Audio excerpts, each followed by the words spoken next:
அவர் சாட்சியாய் சொன்னதை கேட்டீர்கள்.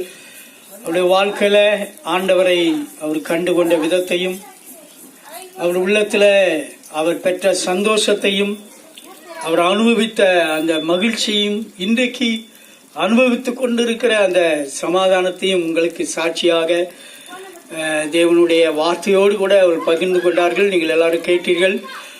நாம் காண்கிற இந்த உலகம் மாயையானது, எல்லா விதத்திலும் நம்மை ஏமாற்றக்கூடியது. ஆனால் இந்த உலகத்தை உண்டாக்கின தெய்வம், இந்த உலகத்தை சிருஷ்டித்த தெய்வம், அவர் ஒரு நாளும் உங்களை ஏமாற்ற மாட்டார்.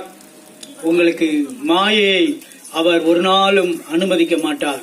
நீங்கள் மெய்யான ஜீவனை, மெய்யான வழியிலே நடக்கும்படிக்கு அவர் உங்களை வழிநடத்துகிற ஒரு நல்ல தெய்வமாக இருக்கிறார். யோவான் 14ஆம் அதிகாரம் 6ஆம் வசனத்தில் சொல்கிறார், நானே வழியும் சத்தியமும் ஜீவனுமாய் இருக்கிறேன், என்னாலே அல்லாமல் ஒருவனும் பிதாவிடத்தில் வரான். இந்த உலகத்தில் எல்லாருடைய நம்பிக்கை மோட்ச ராஜ்யம் என்கிற ஒரு நம்பிக்கை. இந்த உலகத்தில் எப்படியோ வாழ்ந்தோம், எப்படியோ ஜீவித்தோம் என்று அல்ல, ஒரு கூட்டம் எப்படியாவது நான் அந்த மோட்ச ராஜ்யத்தை அடைந்து விட வேண்டும் என்று விரும்புகிறார்கள். நல்ல ஒரு காரியம்.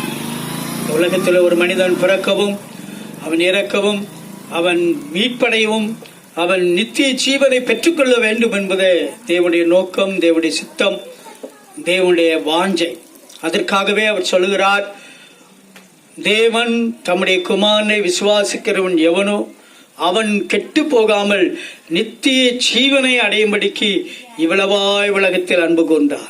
இந்த உலகத்தில் வந்து அன்பு கூர்ந்த ஒரு இயேசு இன்றைக்கு அந்த அன்பை குறித்து, அந்த சமாதானத்தை குறித்து, அந்த அன்பை எங்களுக்கு ஊற்றினதை உங்களுக்கு நாங்கள் அறிவித்திருக்கிறோம். இந்த மாலை வேளையில இந்த இயேசு உங்களை அன்போடு கூட அழைக்கிறான். 2 கரங்களை விரித்தவராக, வா மகளே, வா மகனே என்று சொல்லி, உன் வேதனைகள் நீங்க, உன் பாரங்கள் போக, உடைய துக்கங்கள் மாற, உடைய துயரங்கள் ஆமேன் விடுதலை, துயரத்திலிருந்து நீர் விடுதலை அடைய, ஆறுதல் அடைய கரத்தை நீட்டி அழைக்கிறேன் என்று ஆண்டவர் வாருங்கள் என்று அழைக்கிறார். வருத்தப்பட்டு பாரம் சுமக்கிறவர்களே, நீங்கள் எல்லாரும் என்னிடத்தில் வாருங்கள், நான் உங்களுக்கு இளைப்பாறுதல் கொடுப்பேன் என்று சொல்கிறார். இந்த உலகத்தில் இன்றைக்கு இளைப்பாறுதல் தவித்துக் கொண்டிருக்கிற ஜனங்கள் உண்டு. ஆமேன். இளைப்பாறுதலுக்காக ஆமேன் பல வழிகளை தேடிக்கொண்டிருக்கிற ஜனங்கள் உண்டு. ஆனால் இயேசு சொல்கிறார், நானே வழியாயிருக்கிறேன் என்று சொல்லி, இந்த ஆண்டவராய் இயேசு வழியாக ஒருவன் பிரவேசிக்கும் போது அவன் நித்திய ஜீவனை கண்டடைகிறது மாத்திரமல்ல, நித்திய மீட்பை அடைகிறது மாத்திரமல்ல, அவன் நித்திய காலங்களாக அவன் சுகமாய் வாழ்வதற்கு அவர் வழிகாட்டுகிற நல்ல தெய்வமாயிருக்கிறார். இந்த உலகத்தில் ஒருவரையும் அவர் இழந்து போக விரும்பவில்லை. நீங்களும் அந்த இயேசுவை இழந்து போகாமல் பெற்றுக்கொள்ள இந்த மாலை வேளையிலே நாங்கள் உங்கள் அன்போடு கூட அழைக்கிறோம். வாருங்கள், வாருங்கள், வாருங்கள் என்று சொல்லி, இந்த இயேசு எங்களுக்காக மாத்திரமல்ல, இந்த முழு உலகத்துக்காக நம்முடைய ஜீவனையே கொடுத்த இயேசு. ஆகவே இவர் யாரையும் வெறுக்கிறவர் அல்ல, ஒதுக்கிறவர் அல்ல, தள்ளுகிறவர் அல்ல.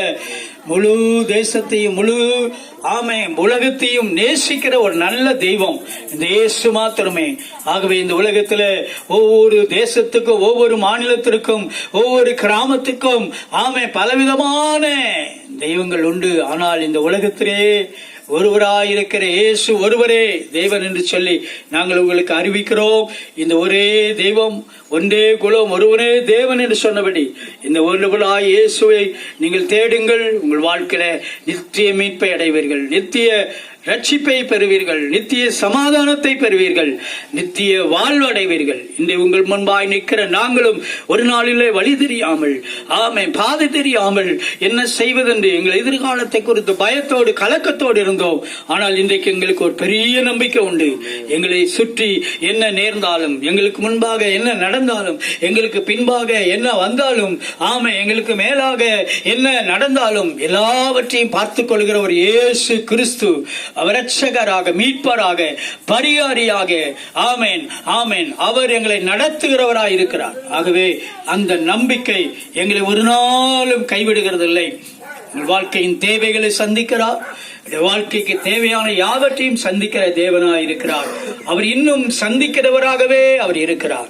அவர் இருந்தார், இருக்கிறார், அவர் இருப்பவராய் இருக்கிறார். ஆகவே இந்த நாட்கள்ல இருக்கிறவராகவே இருக்கிற ஆண்டவராய் இயேசு கிறிஸ்து நாமத்தினாலே உங்களை ஆசீர்வதிக்கிறோம், வாழ்த்துகிறோம். இந்த வார்த்தையில முடிக்கிறோம். ஆண்டவர் உங்களை ஆசீர்வதிப்பாராக. ஆமென்.